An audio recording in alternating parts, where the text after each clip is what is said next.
Hey guys, in today's video I'm going to show you how you can bypass the password on your Samsung phone. So in my case right here, I've got an old Samsung Galaxy S10 and I'm wanting to bypass the password in order to get into the phone. So actually what this is a really simple thing to do. So the first thing we need to do is you might need to connect your phone to a power source. As you can see, I've got my charge connected right here.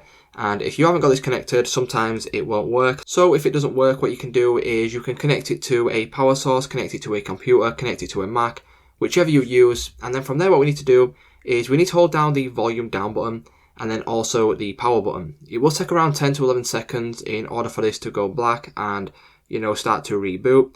And then once we do that, what we can do is hold the volume up, the Bixby button, and also the power button.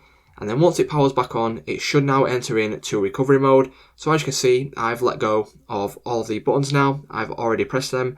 And as you will notice, it's now rebooted into recovery mode. So obviously now what you can do is you can go ahead and use the volume buttons to navigate this little menu right here.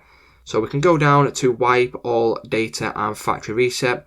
So what this will say is if your phone is reset, you may need to enter in the Google account which is associated with this mobile.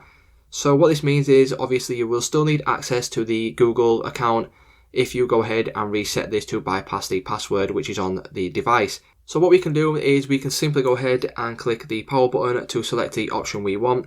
And then as you will notice, if we go down to the factory data reset, click the power button again, and then that will start the reset process. So it's just that simple, guys. If this video did help you out, please leave a like on today's video and I will see you in the next one.